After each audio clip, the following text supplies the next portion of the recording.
and welcome to the Support for Caregiver Awareness, Learning, and Empowerment, or SCALE 8-week webinar series that aims to empower you with practical information and skills by enhancing your self-awareness and focusing on your own needs to improve your mental health as a caregiver. My name is Joy McLeod, and I became a caregiver in 2015 after my dad sustained a high-level spinal cord injury. I discovered the Ontario Caregiver Organization during the pandemic and have been volunteering with their peer support program since 2022. This is my 6th time participating in SCALE, and I'm so grateful to have you here with us today. Today's webinar is called Managing Caregiving Stress Through the Power of Noticing. As caregivers, we are often under continuous ongoing stress within our caregiving role, which makes problem solving and managing anxiety very challenging. Today's webinar will focus on developing skills to support you in enhancing your quality of life and joy despite the presence of challenges. Before we begin, I just wanted to take a moment to share that the OCO carries out its work while acknowledging the Indigenous peoples of all the lands that we are on today. This land is home to many First Nations, Métis, and Inuit people, and acknowledging this reminds us that our great standard of living is directly related to the resources and friendship of the Indigenous people. I'd like to take a moment to introduce our speaker. Today, Michal Goldstein is going to be with us, presenting the material. Michal is a clinical social worker and therapist with over 15 years of experience in supporting individuals, couples, and families to build stronger, healthier, and more meaningful relationships. She's also the owner and founder of Creating Connections Counseling Services, a virtual therapy practice based out of Toronto, where she and her team of therapists help individuals and families to reconnect and thrive, even within their challenging life experiences. Michal's professional understanding of the impact of caregiving on one's health and well-being and her personal caregiving experiences have led her to extensive work with the Ontario Caregiver Organization and fuels her passion to supporting caregivers to navigate their challenging circumstances. Thank you so much for being with us today, Michal, and I'll pass it over to you. Thank you, Joy. It's a pleasure to be here. So welcome to week 3 of the SCALE program. I'm so glad that we are able to join together over these weeks to discuss so many different emotions that come up for caregivers and different tools to try to start addressing some of those. This wonderful program encompasses 8 weeks of webinars, which we are, as I said, in week 3 of. The webinars take place every week on Tuesdays at 12 p.m. So please join us for the next few weeks as well. As part of the program, we also offer free counseling sessions, both group and individual sessions. As part of the group sessions are offered Mondays at 10, Wednesdays at 7, and Thursdays at 12:30. You can sign up for those and the individual sessions, of which there are many slots available throughout the week, via this image, by the QR code that you can take a picture of right now.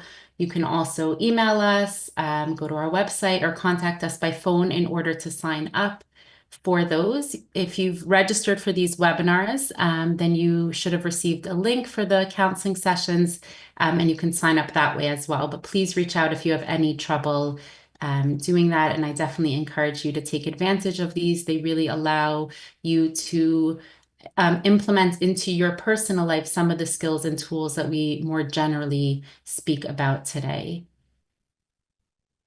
While the counseling sessions are there to provide you with support throughout the program, if you feel that you require immediate support at any point during the program or after, please reach out to a crisis helpline such as 988, and so that you can get that support immediately.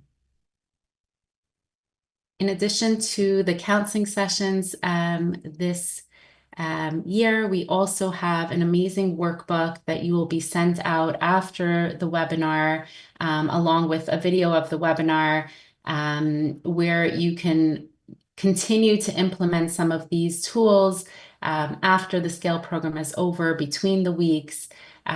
Within the workbook, there's, for each week's topic, a different caregiving story, a summary of the webinar, activities that you can do, self-discovery questions, and further resources that you can access around the topic that we're discussing. Throughout the webinar, you might see a workbook image such as the one on the screen, and that's just to cue you to the fact that there's an activity in the workbook associated with part of what we're discussing. So let's get started on our topic today. I feel overwhelmed, managing caregiver stress through the power of noticing. So let's just sit with this title for a minute. Let's sit with this feeling of stress and overwhelm that we all feel as caregivers. Let's acknowledge how much you're actually doing and how anyone who is doing so much will naturally feel stress and overwhelm at trying to juggle those tasks. And with that acknowledgement, let's take a moment to just notice, where are we feeling that stress and overwhelm right now? Like physically, where do you feel that? I personally carry it in my shoulders. They get really sore. So let's just notice that sensation and sit with that for a moment. Take a deep breath and just try to settle in and ground yourself into the webinar today. There's a lot of great tools that we will discuss today, and let's practice gaining presence right now with bringing that awareness to ourselves in the present moment. Just notice the chair you're sitting on, the sensations of stress that you might be feeling. Maybe your legs or your feet or your thighs are feeling a bit heavy. Just use that noticing to help you become more present here right now, and bring more presence to your experience overall. We can also bring more presence to ourselves by setting a focus for our time today. So either you can listen to me saying out loud, or you can say out loud to yourself, I'm here today to what? Fill in the blank for yourself. I'm here today to learn. I'm here today to give myself some space and time for me. I'm here today to work on reducing my stress and overwhelm. In week 1 of our webinars, we spoke about intention setting, and this is a really good example of that. Can anyone share in the chat what their intention is today? I'm here today, right now, for this webinar time.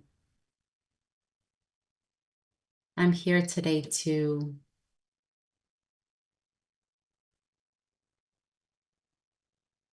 I'm here today to learn, I see, for a little of escape, for continued support and knowledge. I'm here today to learn, to redirect myself when I'm feeling angry, to not feel alone, to share with people in Ontario. I'm here today to learn and grow and give myself space. These are beautiful intentions. To be open, and so we can ground ourselves and become more connected to ourselves and where we're at when we set these intentions, when we recognize what we're doing here, right? Why we are here and what we want to try to accomplish and give ourselves the time for today. So we'll talk today more about this art, the art of noticing. And just by noticing why you're here today, you've already started to accomplish that. So I want to help you start experiencing that for yourself in other ways. And that's more about what we're going to talk about today. This art of noticing opens up your senses to become more aware of yourself, your sensations, your surroundings. I'm going to go through a few examples of that here. And as you can see here by the workbook image, there is an activity in the workbook around this as well. So the art of noticing is about noticing for yourself, what am I feeling? What do I want? What sensations do I have? What am I noticing within my body right now? What are my intentions? What do I see, smell, hear? So these are all different examples of how we can use the art of noticing to help ourselves.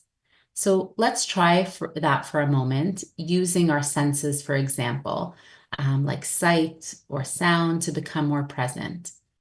So if you can take a moment to notice, let's say, 3 things that you see right now. Okay, so I see the shine on my computer screen. I see the I notice the color of the wood of my desk. I notice the quote above my desk that says, "Find happiness in the little things," right? So as I notice these things, I'm becoming more present of my current experience, what's happening for me, what's happening around me. All of these options are just part of this art of noticing, of being present with where we're at, what's happening around us, what we're feeling, what's occurring. Now, the reason this is beneficial to us is because there are a lot of benefits for ourselves, aside of just becoming more aware when we utilize this noticing. So some benefits of being in this present moment are reduced stress and anxiety. Being mindful, doing these mindfulness practices can help significantly lower our cortisol levels, which are the hormone associated with stress.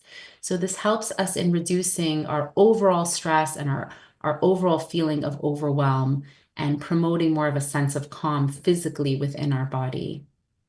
It also is known to improve mental health. So being present can help us reduce symptoms of depression and anxiety, and helps us within our mood regulation, because the more aware we are, the more we know what we're feeling, and the more we can have a bit of authority over those feelings. It also helps us to enhance our focus and attention. So staying present improves your ability to focus, to concentrate, to just enhances your cognitive functions overall, making you more productive and more efficient, and more aware of what's happening for you. It's also known to lower blood pressure. Regular mindfulness practices, research has shown, is connected to better cardiovascular health. It enhances our relationships because you are essentially more present, right? You are more aware of your surroundings, what you're experiencing and what others are experiencing. It leads to greater life satisfaction, because as we notice the present moment, we can appreciate different moments that we're experiencing, right? How we're experiencing something, how it comes up for us, how we're feeling in joyful moments. And lastly, it improves our sleep. As we connect to ourselves and using some of the tools that we're going to talk more about, we can help ourselves relax a bit more and reduce some of this mental clutter that often keeps us awake at night. So staying present as to what's happening in our lives, what we're feeling, what our thoughts are telling us, what actions we're taking, what our value systems are, what our thoughts and feelings in line with those values are, this yields a lot of really beneficial results. The challenge for us is that we tend not to do that.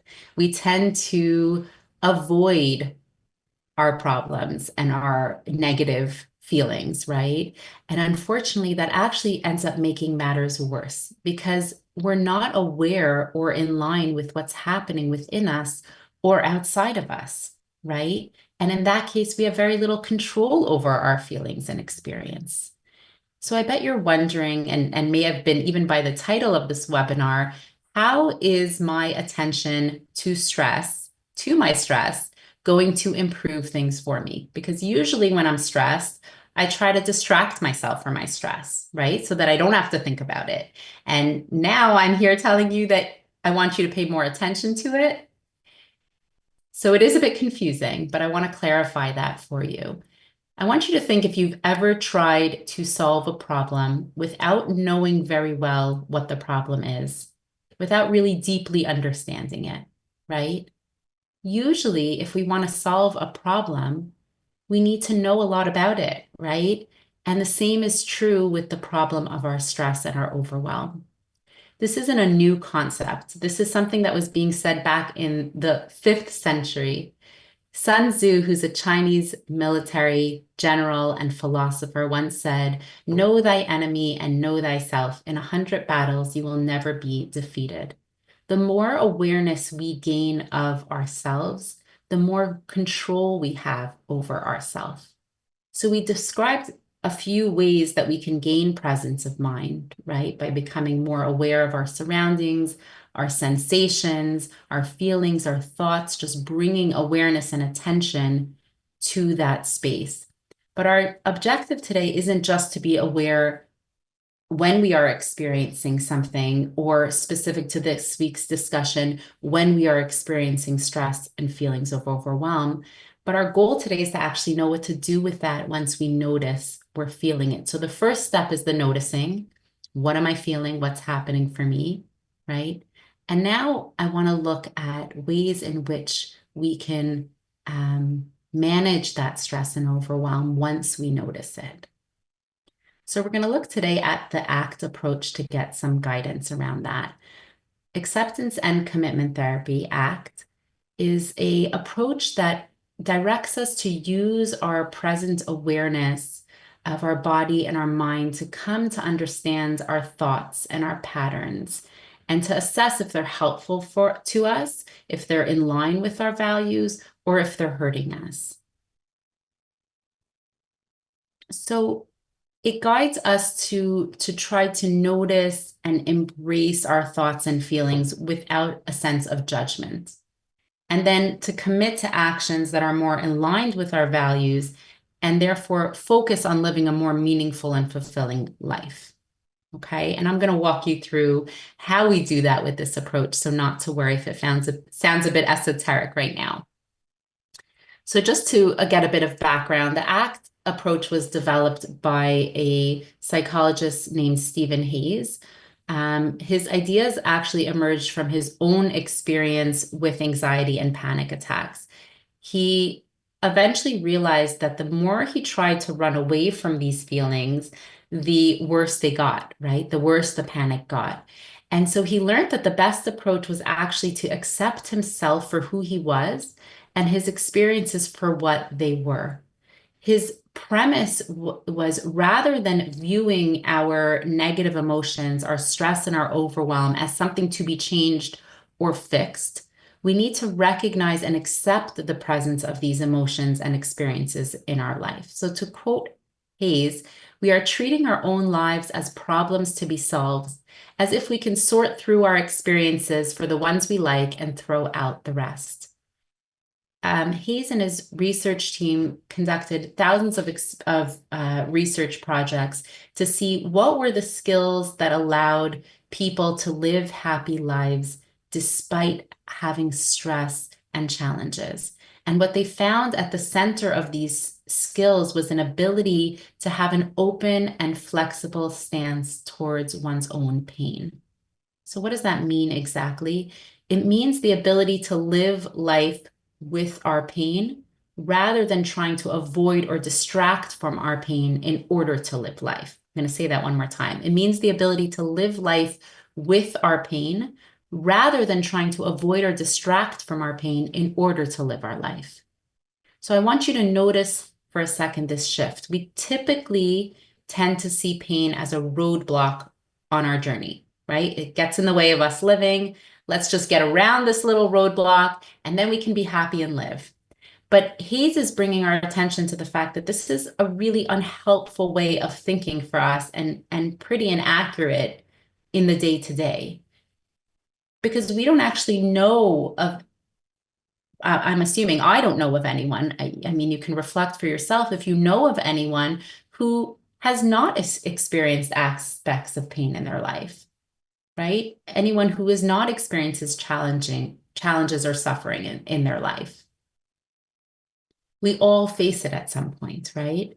So this approach is encouraging us to look at pain as inevitable and to look at pain as an integral part of our human experience. My daughter has a quote she really likes that I've put up here for you. Everyone wants happiness. No one wants pain, but you can't have a rainbow without a little bit of rain. This is all about the ability to live life within our pain rather than trying to avoid our feelings of pain in order to live our life. So Hayes wants to bring forth this concept of recognizing the inevitability of pain. So the premise here is I will experience stress. I will experience sadness. This is all part of the human experience. And this is one of the core principles of the ACT model that I referred to above. It's the concept of acceptance. Now, the word acceptance turns a lot of people off, and I'm not a huge fan of it either. But just to clarify the word as we're using it here, acceptance doesn't mean just to accept our challenge or to accept the fact that life is hard or to accept that our partner is not well and our mother needs all our care. It's not about accepting this is the way it will be and that's that. No, that's not what we're talking about here. Acceptance for our purposes today is about turning towards our pain, seeing it, and accepting its presence in our life instead of being focused on constantly trying to turn away from it, get rid of it. So it's looking at accepting our thoughts around what is happening in our life, accept the feelings that are coming up for us without judgment, and accept that this is the way that I'm experiencing things. This is part of life's full experience. We like to think often that we can just, self-care or journal our way through the world and through any painful experience and avoid feeling pain in that way. But the problem, of course, is that pain is so much a part of life. And the more we push it off, the more time it actually has to grow. Just sitting there in the corner, it's growing. And maybe bring some friends along with it, some other difficult feelings along with it as it grows. So that pain will turn into suffering and might turn into anguish. The suffering grows when we try to avoid it, just like a task, when we avoid it, and because we're procrastinating and it just becomes more difficult with time. So acceptance means learning how to come into contact with our difficult feelings when they arrive. So acknowledging that I'm having this painful feeling, this difficult thought, this pit in my stomach or this tension in my shoulders, and describing it to yourself, seeing it as a moment that you can sit in, pausing, letting it expand for long enough to see what's happening there for yourself. Now, when we do that, it's not all of a sudden going to turn into that rainbow. It will still be really uncomfortable, but our practice of approaching it, of allowing it to be there, because it's going to be there anyway, gives us that control of how we show up in our life, even with its existence, even with it being there. Because if our whole world is not spent trying to get away from these painful feelings, or all of our time and energy, even when we don't realize it, we're putting a lot of energy into pushing away these negative feelings, then we have more space and time to spend on the things that are meaningful. So I want to practice this for a minute and have an experiential moment with this concept, because I think it's a lot easier to understand in that way. So if you think for a moment for yourself, what types of thoughts do you notice come up for you around feeling stressed and overwhelmed as a caregiver? And please feel free to share in the chat if you feel comfortable. So just reflecting on some of the thoughts you're having around feeling stressed and overwhelmed as a caregiver right now. Some examples might be a thought like, I'm stretched too thin. I don't know how to handle everything on my own. I can't keep up with the needs of my care recipient. There's no time for me to rest. I'm losing control of my life. I don't have energy for this. Can anyone share what's coming up for them as some thoughts that lead to their stress and overwhelm? I don't have enough time to do all the things I need to do. I see too many things are pulling me at the same time. I feel worthless. I don't know if I'm doing this right. I don't know if I'm doing the right thing. I've given up. I'm not doing enough, right? So these are some of the thoughts that are leading to these feelings of stress and overwhelm. And if you have a piece of paper in front of you, if you can take a moment to just jot down this thought. The thought that comes up for me is, this is too much. So I've written that down on my paper here. And now as you see that thought on the paper or that you've written down in the chat, I see I'm feeling alone. I resent the fact that my life is passing by during this journey. I feel guilt. I feel exhausted, right? These are the thoughts that are contributing to this stress and overwhelm. So if you can take a moment to write that down if you haven't. And as you see this thought, give yourself permission to experience it fully. Just notice the thought and allow yourself to accept it in, right? I am feeling this thought. This is what I'm feeling right now. I'm feeling like this is too much. Now, if you've written it down on a paper, I want you to take this paper. I'm going to do that with mine. And I want you to hold it up as far away from you as possible, like this. I'm holding it really far, if you can see. Okay, stretching your arms out as far as you can. What are you noticing as you do this? I'm noticing that my arms are getting pretty tired and that it's not so sustainable to hold this paper up so far away from me for such a long time.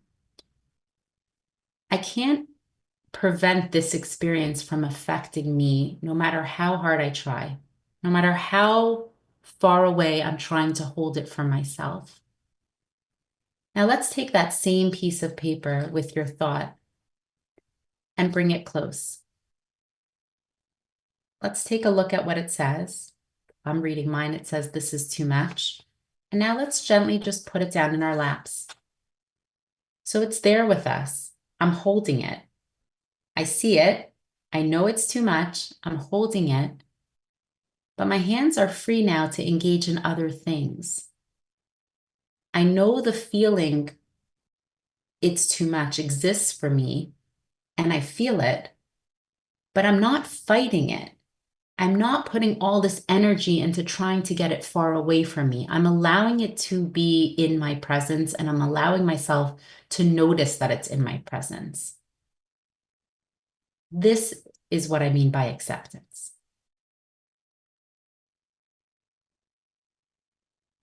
So let's turn back to Professor Hayes now and look at some of the other principles aside from acceptance that he uncovered through his research. And all of these concepts are there to help us through different ways of addressing difficult thoughts such as these. So I'm just going to run through them in order to give you a bit of a background into the approach and allow you to experience it a bit further and how this approach can be implemented in your life. So the core principles, there's 6 core principles of ACT. The first one is being present, which we just spoke about earlier. This is the art of noticing that we did. Noticing yourself, your sensations, what's happening around you, being in the present moment. This helps you avoid getting lost in your worries about the past or about the future. And it also helps you just have more awareness to allow you to utilize all of the other principles of this approach. The next one is acceptance, just as we just discussed. So acceptance tells us that instead of fighting your stress and overwhelm, instead of trying to hold it so far away from you and challenge it and push it away, allow yourself to hold it within your presence, allow yourself to set it down within you, and that actually reduces its power over you. The next principle is called cognitive diffusion, and it's a very powerful aspect of the ACT approach, but it's a lot easier to understand rather than by explaining it, by actually experiencing it. So if you were able to write down for yourself that thought you had earlier, I'm just going to go to the next slide to help you see this. So if you were able to write down that thought, any thoughts that you have leading to overwhelm, I want you to take that paper now. You can set it up on your table so that you can write a few more things on this paper. So whatever your thought is leading to overwhelm, let's say it's I can't manage it all. Okay? Now I want you to write down right on top of those words on your paper, right on top of I can't manage it all, I want you to write down the words, I'm having a thought that. So now it's going to read, I'm having a thought that I can't manage it all. I'm having the thought that it's too much. Now, what we're noticing here is that it's just one of our many thoughts. I'm having a thought that I can't manage it all. It's one of my thoughts. It doesn't mean that it needs to direct everything in my experience, how I feel, what I do. It's one of my many thoughts. Can anyone share their experience of this, of taking that step back and saying, I'm having a thought that I can't manage it all?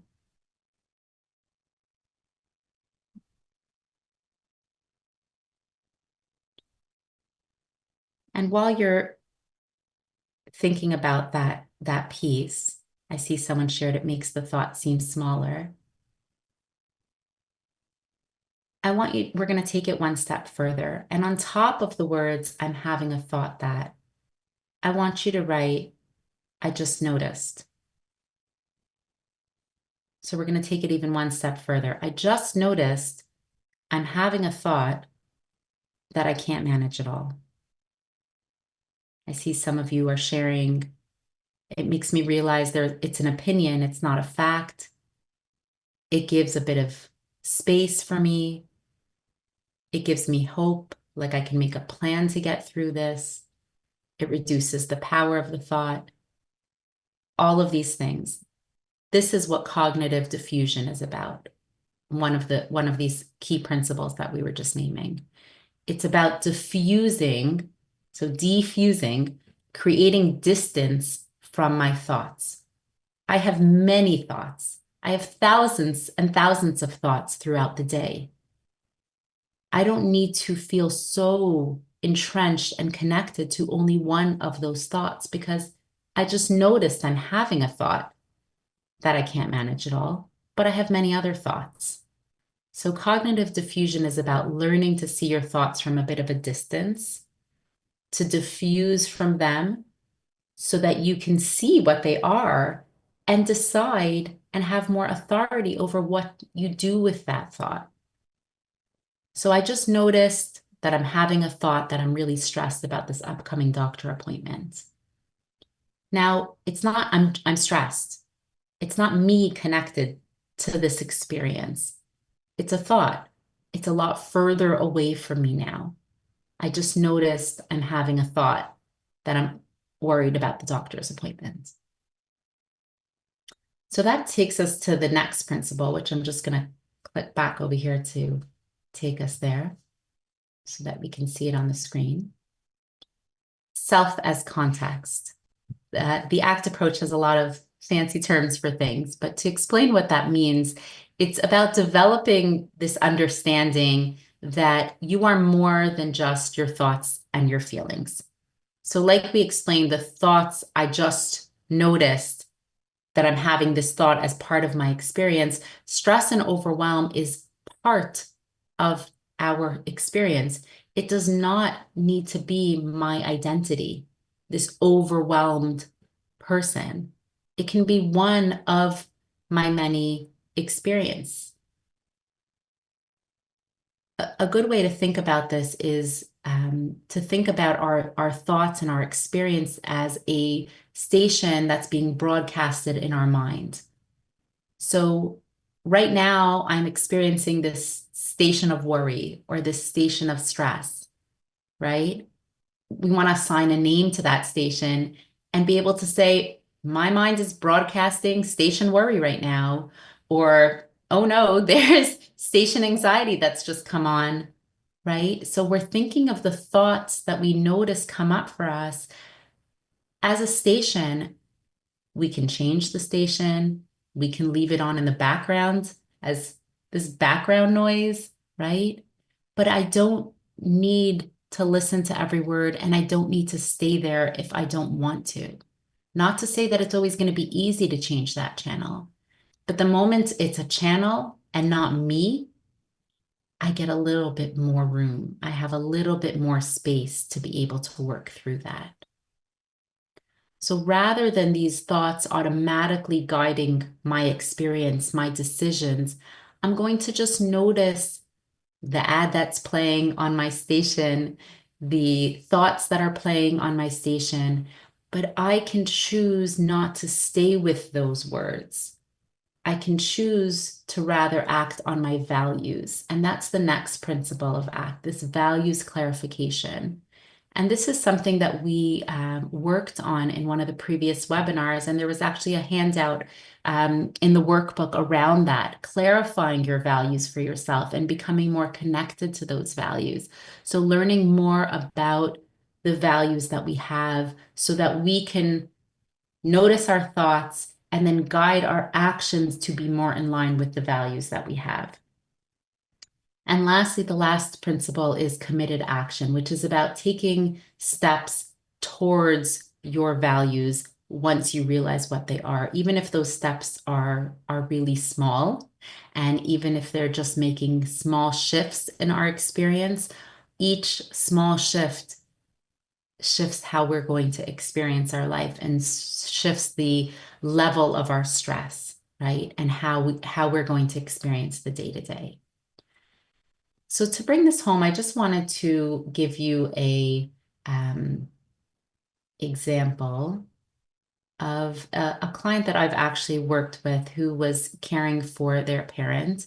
Obviously, I've changed all the names and the details here to protect their confidentiality, but I thought it would be helpful to just hear a bit more about what this might look like on the ground. So both from a sense of a caregiving experience and then how did they utilize these ACT concepts in order to shift how they were experiencing their role.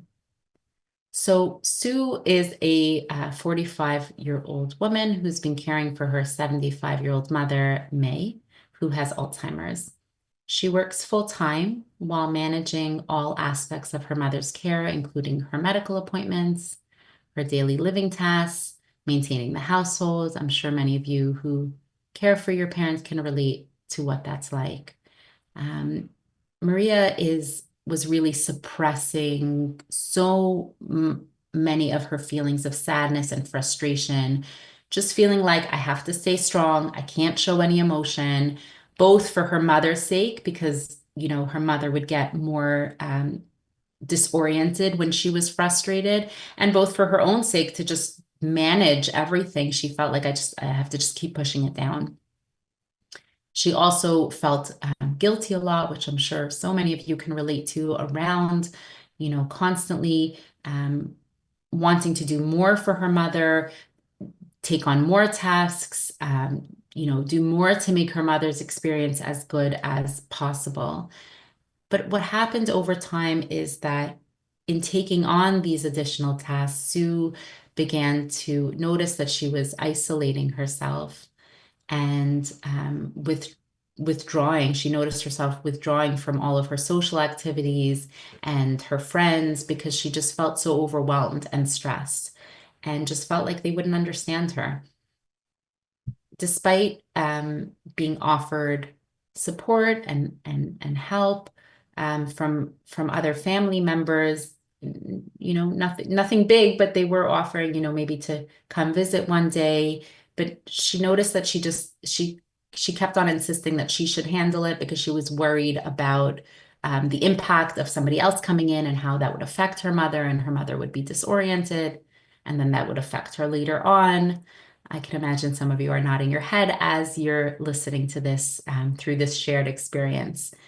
But and the stress just kept growing and the overwhelm just kept growing. So she reached a point where she wasn't able to ignore this anymore. She started having physical symptoms from the stress, as we've talked about in previous weeks, the burnout that can happen, and just the overall toll it was taking on her. So what we worked on together is starting to notice some of the feelings that she was pushing aside. So allowing some of those thoughts in, allowing them to sit there on her lap and be with them. So she noticed she had a lot of anger and frustration and sadness.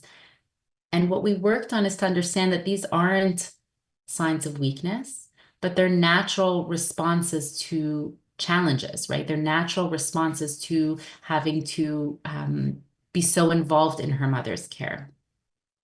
So instead of suppressing these feelings, we worked on looking at acceptance, right? What we just talked about. So allowing herself to fully experience the feelings when they came up. Here's sadness. This is what it feels like. This is what it's about for me. She started to also, in that process, notice some of the thoughts that had been driving her need to do everything on her own, right? What's causing my stress and my overwhelm? I noticed that it's a thought about, she noticed it was a thought about, if I don't do it all, then I'm failing, right? I have to do it all. I have to do it all. She just kept noticing that thought come up for her. So rather than letting those thoughts control her actions, we began working on the concept of cognitive diffusion. So looking at those thoughts as a thought, an option, a choice, a channel that I can choose to change. And I can replace that with a different type of thought that's more in line with who I am and my values. This shift let her be able to accept some help from her family, even if it wasn't the best help, right? But it was something that allowed her to get a little bit of space, and she worked on that feeling of guilt that would come up. Again, noticing it, here's that guilt, right? Noticing the thoughts that caused her to feel that guilt. And then over time, she was able to kind of rediscover other aspects of herself, not just her resentment, not just her anger, not just her overwhelm, but all of these other sides of self that now had a little bit of space to grow because she wasn't so busy holding those thoughts so far out.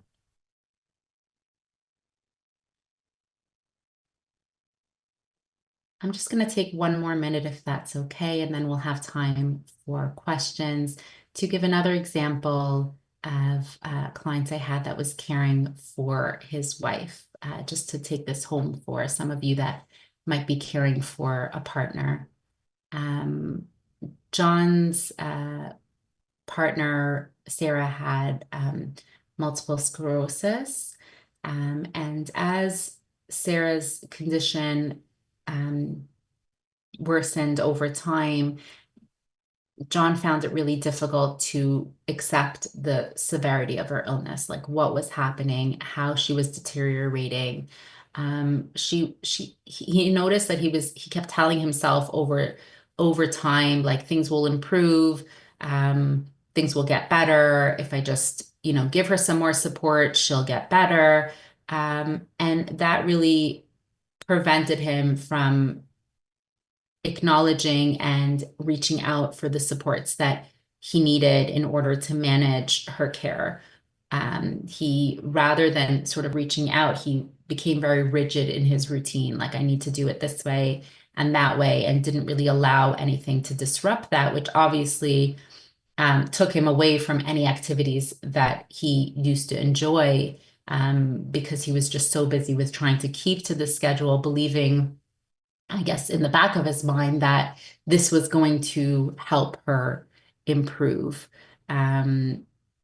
He in order to cope with the emotional toll of this, he would, just distract himself any moment he had when his wife was resting, just to get his mind off of anything. So there really wasn't any space for him to really experience any of the emotions that were coming up for him.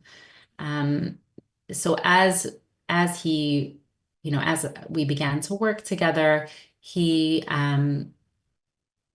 we began to look at the inevitability of Sarah's condition, the inevitability of the grief and the loss that he was experiencing, and to try to really embrace the situations that he was in. So that's that acceptance we talked about, right? I'm embracing the inevitability of the pain that this brings me in losing my wife, in watching her decline. He allowed himself, with that acceptance, to feel some of that sadness and fear that was coming up. Like, when is this going to happen, and what's going to be, and how am I going to live without her? All of these thoughts that came up with the fear and the sadness that he was avoiding, right? Now he's looking at those, right? And he was allowing himself to connect more, be more present by noticing, what are the thoughts and the feelings that I am having around this? What's actually coming up for me? With that acceptance and with that presence of mind, we then worked to work on this concept of cognitive diffusion.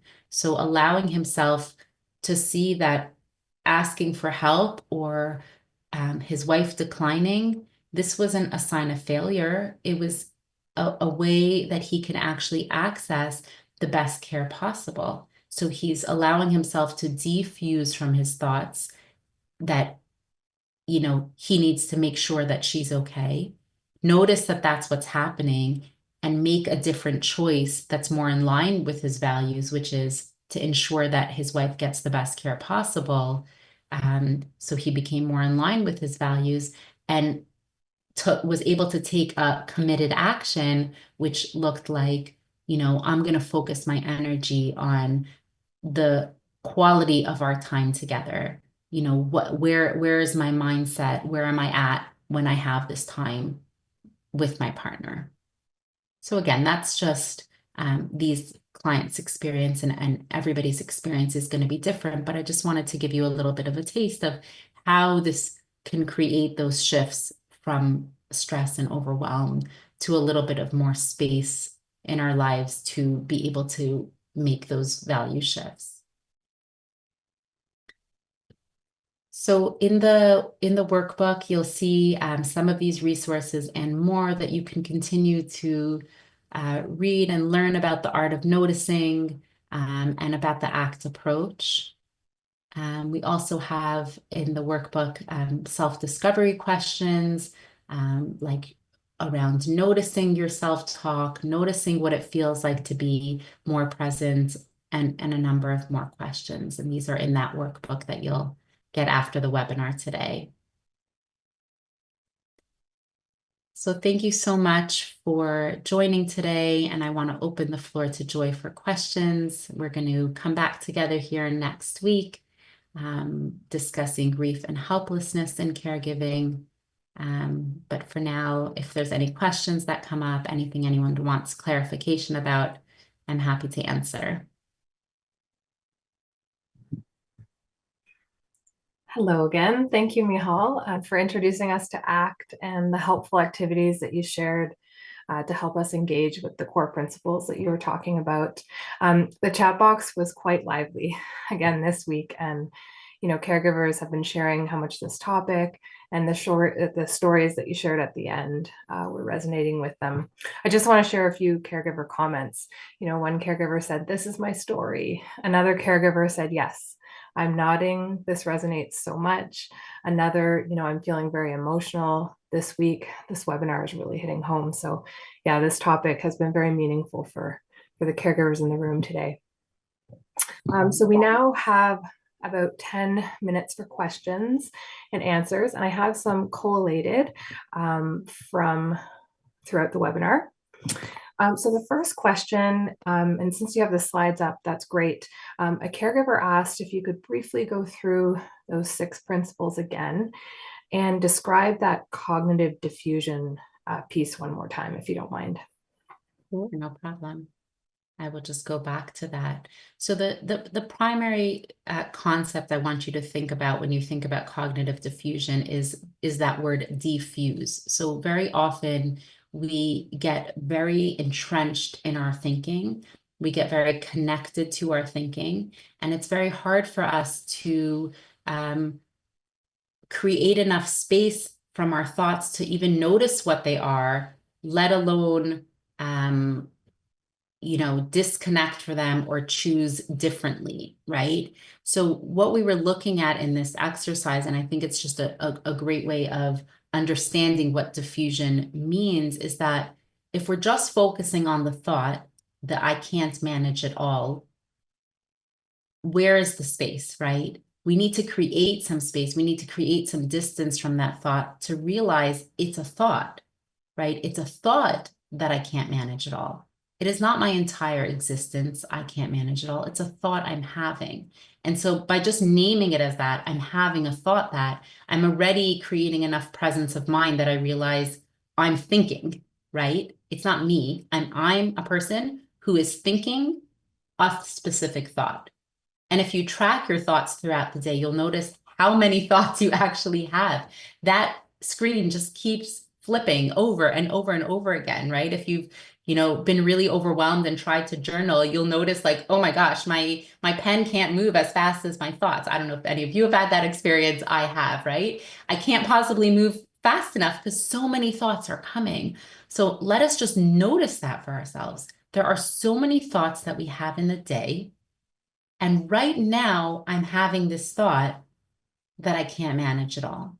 So now what would that look like, right? That's already cognitive diffusion. That is diffusing from your thought. That thought is not everything I am. It's one of the many thoughts I am having throughout a day. Now that gives me a little bit more space to actually shift that thought, to change that thought to a different one, right? So I might, when I notice I can't manage it all, I notice I'm having this thought, I can't manage it all. Now I can say, I'm noticing that I am feeling very overwhelmed and that I am feeling like there's so much to manage, right? And I need a plan, right? I can create enough space to implement something else within my mind that can actually help me, right? Because our thoughts sometimes become so overwhelming that we don't have enough space to even think about what they are and what we want to do with them. So I hope that answers the question. Do you want me to go back to that slide of all of the pieces? That's also in the workbook, just so that you're aware. All of the core principles of ACT approach.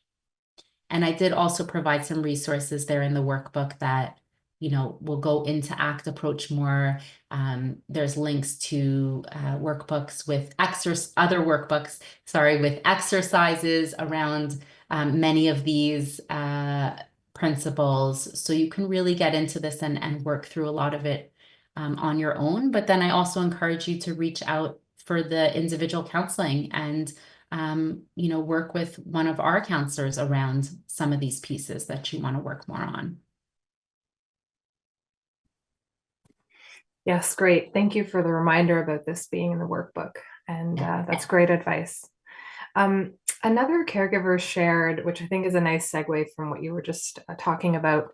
I get very swallowed up in my thoughts. and get very stuck and cannot shift at all. Do you have any suggestions for helping this caregiver kind of change the channel on their thoughts? Yeah. So I think the awareness that you have already that you're feeling stuck in your thoughts, that's the first step, right? Let me notice what's happening for myself. I notice, that there maybe are certain thoughts that I'm getting stuck in. Let me try to bring more awareness to myself on what those thoughts are. So this act of being more aware, of noticing, is what helps us reduce that stress and reduce the effect of the thoughts on ourselves and on our actions, right? So if I notice I'm stuck, let me take a bit more time to notice, what are those thoughts that cause me to feel stuck? What are they about? What types of thoughts, right, that I feel stuck in? And then I would encourage you to do this exercise around that. Like, am I trying to get rid of these thoughts? Am I trying to push these thoughts really far away from myself? Or can I just allow them to sit with me, right? Just be there. And there's something in the action of actually doing that, of writing down this thought, putting it on your lap, and seeing it there and allowing yourself to have it there, that helps us actually get unstuck, right? We want to just make a little bit more space in our life for our feelings, for our thoughts, and that in itself shift things so that we can, sort of move that process along, move the emotions along, move the new thoughts along. Does that answer the question, Joy? Yes, thank you so much. Mhm. Appreciate it. The next question, I have to be honest, actually resonates with me a lot. This caregiver asked, how do I cope with wanting to buy every single thing that I feel might help? And how do I find comfort in the efforts I'm making that cost time instead of money? Mhm. So I just want to make sure I heard one of the words you said, to buy all the things that might help. Yeah. Yes, Yeah. yeah. So it sounds like this sensation of, just trying to reach out for anything because I'm feeling so overwhelmed. Mhm. Yeah, is that what's Yeah. resonating with you? Yeah. Yeah. Yeah, like all the little things that we could buy to, make things easier with my dad's spinal cord injury. So that really resonated with me. Yes, Yes. yes, yes. And there's an awareness there, right? Like, as you hear her say, you've read that, Joy, you're aware of the fact that, oh, this is something I do, right? I buy all these things, and why am I doing that? I'm doing that in order to try to alleviate some of my overwhelm, because maybe one of these things is going to reduce my stress, or maybe one of these things is going to help my dad, right? So there's a noticing, and even just doing that, like, why am I doing this, right? That gives us a little, like, it slows us down a little bit more. So we're not just doing, right? It's like click, now with Amazon Prime, you could get anything in a minute. You don't have to think more than 5 seconds about buying something. But if we slow that down for a second and we think, like, why? Like, why am I doing this? Right? I heard a great exercise of asking yourself the question, why, until you get to something that sits, right? So I notice I'm buying all these things. Why? Because I want my dad to be okay. Why? Because it's so painful to watch him suffering. Why? Because I just want as much time with him as possible. Why? Because he's so important to me. Why? Right? So think about how much awareness that now gives us of our experience as we really delve a little bit deeper and look at our feelings and our thoughts in a much more expansive way, right? We learn about ourselves. And then with that learning, we've opened up the doors to more choice, right? Now that I have this awareness, okay, will this purchase bring the result I'm actually looking for, right? Maybe it will, right? Maybe it will. But at least we can ask ourselves that question. Definitely. Oh, and I love that activity. Like the unlimited whys that you could The ask unlimited to, whys, right? yeah. Yeah. Yeah, that was great. Thank you so much for sharing. Yeah. Yeah, thank you, Michal. That's all the time for questions that we have today. And thank you for all of those of you who attended today's webinar. We're so grateful to have you with us.